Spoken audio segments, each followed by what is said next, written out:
ការធ្វើប្លង់នឹងពិបាកណាស់ការធ្វើប្លង់នឹងមិនងាយស្រួលទេឲ្យគេធ្វើទៅស្រួលជាងបើធ្វើជាមួយបងទៅបានប៉ុណ្ណេះខែបើយើងទៅធ្វើខ្លួនឯងគឺយើងដឹងហ្មងថាអូប្លង់អញត្រូវមានបញ្ហាយ៉ៃ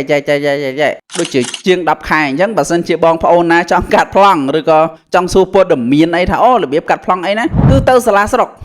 គឺគេមានកន្លែង information មួយឲ្យយើងទៅសួរពីរឿងដែលត្រូវកាត់ប្លង់ហ្នឹងថាត្រូវកាត់ប្លង់យ៉ាងម៉េច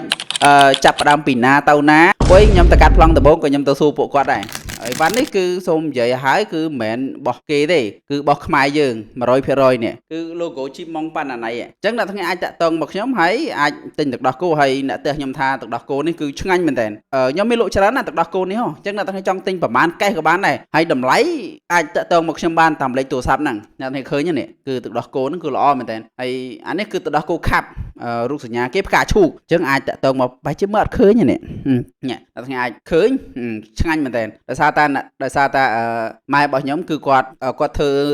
អីវ៉ាន់លក់គាត់លក់កាទៀវលក់នំបញ្ចុកអីអញ្ចឹងគាត់យកអាហ្នឹងទៅស្លអញ្ចឹងគឺគាត់ថាអាហ្នឹងឆ្ងាញ់មែនតើអញ្ចឹងអ្នកទាំងអាចចូលទៅមើលហើយ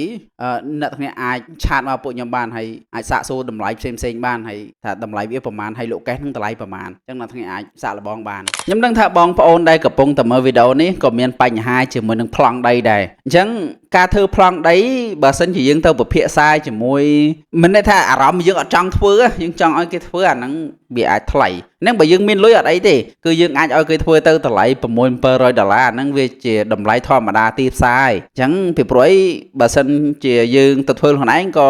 វាយូរដែរអញ្ចឹងតម្លៃប៉ុណ្ណឹងខ្ញុំគាត់ថាវាអត់ថ្លៃទេក៏ប៉ុន្តែសម្រាប់យើងណាដែលអត់យើងគួរណាតែធ្វើខ្លួនឯងក៏ល្អមួយយ៉ាងដែរអានេះបើសិនជាយើងមានពេលទំនេរតែបើសិនជាយើងអត់មានពេលទំនេរទេបងនៅនឹងភូមិយើងនឹងមកកណោគាត់អាចធ្វើប្លង់ឲ្យយើងបានអញ្ចឹងការធ្វើប្លង់វាអត់មានអីពិបាកទេប៉ុន្តែដោយសារតែចំណាយពេលបើសិនជាយើងជាប់ធ្វើការយើងអត់មានពេលទេអាហ្នឹងយើងពឹងពាក់ពួកគាត់ឲ្យពួកគាត់ធ្វើឲ្យជាកម្រៃជើងសាររបស់គាត់វាជាធម្មតាទេយើងមិនថាយើងជួលឲ្យគេធ្វើតែពិតបើសិនជាយើងទៅដល់កន្លែងមកវាអត់អស់ច្រើនទេវាអត់អស់ដូចអីដែលគេនិយាយថាអូអស់លុយមកកណោមួយពីអត់អស់ច្រើនទេខ្ញុំធ្វើឲ្យប្លង់ដីដែលខ្ញុំធ្វើហ្នឹងមិនមានប័ណ្ណពិសោធន៍អីច្រើនប៉ុន្តែគ្រាន់តែចង់ចែករំលែកអំពីការធ្វើប្លង់ដីអញ្ចឹងការធ្វើប្លង់ដីគឺឲ្យមានអីប្របាស់ហើយក៏ឲ្យមានអីសាំញ៉ាំដែរប៉ុន្តែគ្រាន់តែយើងត្រូវការពេលដូចខ្ញុំនិយាយខ្ញុំត្រូវការពេលបើសិនជាយើងពឹងឲ្យបងគាត់ធ្វើឲ្យអាហ្នឹងវាអត់យើងចាំតែបានប្លង់ហើយវាអត់មានបញ្ហាអីទេអញ្ចឹងអានេះយើងនិយាយថាបើយើងរវល់តែការធ្វើប្លង់ទី1យើងត្រូវនេះប្លង់ដែលខ្ញុំបានធ្វើហើយបើតាមបទពិសោធន៍របស់ខ្ញុំធ្វើអត់មានអីពិបាកទេប៉ុន្តែបើសិនជាបងប្អូនណាអត់ដែលគិតថាការកាត់ប្លង់ទៅពិបាកណាស់សាំញ៉ាំញ៉ៃច្រើនណាស់អញ្ចឹងយើងពឹងឲ្យបងក៏ធ្វើឲ្យទៅគឺអត់មានអីពិបាកទេតែបើសិនជាយើងក៏តែចង់ដឹងមើលបទពិសោធន៍ទៅកាត់ប្លង់ខ្លួនឯងទៅដល់ខេត្តដល់ច្រកចេញចូលតែមួយអីមើលតើវាពិបាកប៉ុណ្ណាពិបាកដូចអីដែលគេនិយាយអត់អញ្ចឹងយើងទៅខ្លួនឯងទៅហើយការដែលខ្ញុំទៅកាត់ប្លង់ហ្នឹងគឺដូចជាអត់មានពិបាកអត់មានអីត្រូវតាក់ទងខាងណាខាងណីទេយើងទៅតាមររូនស្របច្បាប់ធម្មតាអត់មានវាអត់មានអីដូចខុសច្បាប់ផងហើយក៏អត់មានត្រូវបងលុយបងអីច្រើនអីដែរប៉ុន្តែបើសិនយើងត្រូវស្ដាប់គេមិនថាបើសិនជាយើងទៅច្រកចេញចូលតែមួយអាហ្នឹងគឺយើងត្រូវបងលុយពីព្រោះច្បាប់ត្រូវបងលុយថាច្បាប់ទំហំដីយើងប៉ុណ្នេះយើងត្រូវបងលុយប៉ុណ្នេះអញ្ចឹងតាមធម្មតាទេអញ្ចឹងកុំឲ្យថាធ្វើទៅអត់អស់លុយមិនមែនអត់អស់លុយប៉ុន្តែវាអស់លុយតិចដែរជាងបងធ្វើឲ្យយើងឬក៏យើងទៅពឹងពាក់នរណាម្នាក់ដើម្បីឲ្យទៅមកធ្វើប្លង់ឲ្យយើងតែបិទវារឿងធម្មតាដូចខ្ញុំនិយាយអញ្ចឹងប្លង់ទំហំដីតូចដីធំដីទីក្រុងដីជនបទអីគឺយើងអាចរត់ខ្លួនឯងបានយើងធ្វើខ្លួនឯងបានតែពិតដីណាក៏យើងអាចធ្វើខ្លួនឯងបានដែរប៉ុន្តែគ្រាន់តែយើងចេះតែគិតថាការធ្វើប្លង់នឹងពិបាកណាស់ការធ្វើប្លង់នឹងមិនងាយស្រួលទេឲ្យគេធ្វើទៅស្រួលជាងបើធ្វើជាមួយបងទៅបានប៉ុណ្ណេះខែបើយើងទៅធ្វើខ្លួនឯងគឺយើងដឹងហ្មងថាអូប្លង់អញត្រូវមានបញ្ហាយ៉ៃមួយយ៉ៃពីរអញ្ចឹងបានប្លង់អញយូរតែពិតបើសិនខ្ញុំធ្វើទូទៅមិនដឹងថាលក្ខណៈយ៉ាងម៉េចទេប៉ុន្តែបើខ្ញុំធ្វើទូទៅគឺដូចជាខ្ញុំគុនគូមកទៅ10ខែគឺខ្ញុំបានប្លង់ពួកអីខ្ញុំអត់បញ្ញាប់ទេអញ្ចឹងខ្ញុំធ្វើតាមធម្មតាគឺ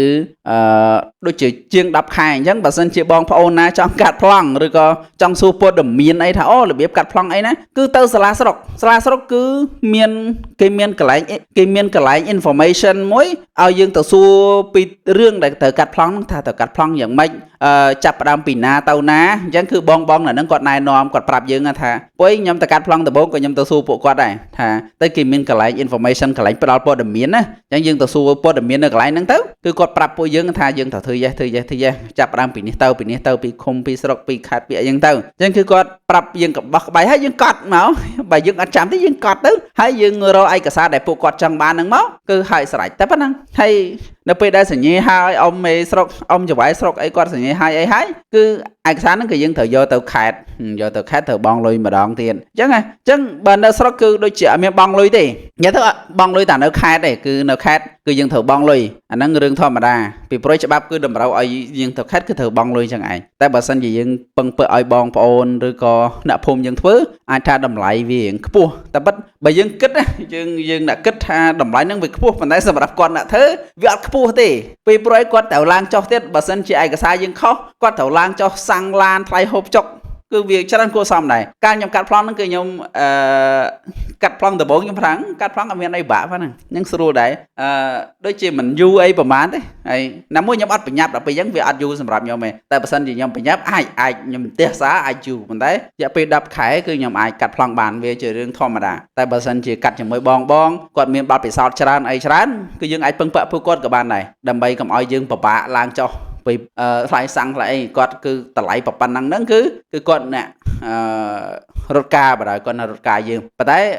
លក្ខណៈអីយ៉ាងម៉េចបងពុនអីយ៉ាងម៉េចទៀតយើងពិភាក្សាជាមួយគាត់ឲ្យច្បាស់មួយទៀតពីព្រោះអាតម្លៃខ្លួនដែលគាត់ទៅកាត់ឲ្យយើងនឹងផ្សេងប៉ុន្តែតម្លៃបងពុនហ្នឹងគឺអាចថាតម្លៃផ្សេងអញ្ចឹងយើងត្រូវនិយាយជាមួយគាត់ឲ្យច្បាស់កន្លែងហ្នឹងមិនមែនកាត់ប្លង់តម្លៃ700នេះយើងដឹងឲ្យបានប្លង់អត់ទេអញ្ចឹងកាត់ប្លង់នេះយើងតម្លៃខ្លួនគាត់700ឬក៏800 1000 200-300តាមតម្លៃគាត់ឬក៏តម្លៃទីផ្សារដែលគាត់ធ្វើការងារហ្នឹងតម្លៃប៉ុណ្ណឹងគឺវាសមល្មមនឹងគាត់ឡើងចុះរយៈពេលប្រហែលខែហ្នឹងអញ្ចឹងបើសិនជាបងគាត់ធ្វើការហ្នឹងគាត់មានបទពិសោធន៍គាត់មានវិធីសាស្ត្រធ្វើមិនឲ្យបានលឿនឲ្យបានអីហ្នឹងរយៈពេល2ខែ3ខែហ្នឹងអាហ្នឹងគាត់មានវិធីសាស្ត្ររបស់គាត់ទីពីព្រោះគាត់មានបទពិសោធន៍ច្រើនតែប្លង់នៅយ៉ាងម៉េចហ្នឹងក៏យើងអាចពិភាក្សាជាមួយគាត់បានដែរអញ្ចឹងបើសិនជាបងប្អូនណាចង់ធ្វើប្លង់ទិញដីហើយត្រូវការកាត់ប្លង់ហើយ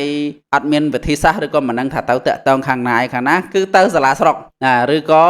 បើយើងខ្ជិលទៅតិចគឺតាក់តងបងទៅហើយឲ្យបងគាត់ធ្វើឲ្យទៅអ្នកដែលភូមិយើងហ្នឹងគឺមានអ្នកធ្វើប្លង់ហើយអញ្ចឹងបើសិនណាចង់បានប័ណ្ណពិសោធន៍មើលតែកាត់ប្លង់ហ្នឹងយ៉ាងម៉េចយើងទៅសាលាស្រុកមានសេចក្តីណែនាំពីសាលាស្រុកមកគឺគាត់ប្រាប់យើងថាទៅធ្វើបែបម៉េចអញ្ចឹងវីដេអូហ្នឹងអស់ហើយមានតែប៉ុណ្្នឹងទេហើយបើសិនជាមានចម្ងល់អីឬក៏ចង់តំណាក់តំណងធ្វើការប្លង់អីត្រូវការប្លង់ធ្វើប្លង់អីអាចតំណាក់តំណងនៅលេខទូរស័ព្ទរបស់ខ្ញុំនេះក៏បានដែរចាខ្ញុំមកផ្ដល់ព័ត៌មានហើយទៅសាលាស្រុកខ្លួនឯងយើងនៅខេត្តណាគឺមាននៅស្រុកណាយើងតាក់ទងទៅសាលាស្រុកខ្លួនឯងគ្រាន់តែមានព័ត៌មានមួយចំនួនដែលបងគាត់ប្រាប់យើងហ្នឹងចង្កាយើងស្ដាប់ពីព្រោះអីវាអាចច្រើនដែរអញ្ចឹងយើងគួរតែកត់ទុកទៅនៅពេលដែលបងគាត់ប្រាប់នៅពេលដែលបងគាត់ធ្វើការនៅហ្នឹងហើយគាត់ប្រាប់យើងចាប់ផ្ដើមកត់ទុកហើយទៅរកឯកសារដែលគាត់ចង់បានហ្នឹងយកមកឲ្យគាត់មកតែប៉ុណ្្នឹងគឺវាគ្រប់គ្រាន់ហើយអញ្ចឹងវីដេអូហ្នឹងមានតែប៉ុណ្្នឹងទេអ្នកទាំងអស់គ្នាកុំភ្លេចទៅជួយ like share និង subscribe ណាមួយផងអរគុណច្រើនចាំជួបខ្ញុំវីដេអូក្រោយទៀតបាយបាយ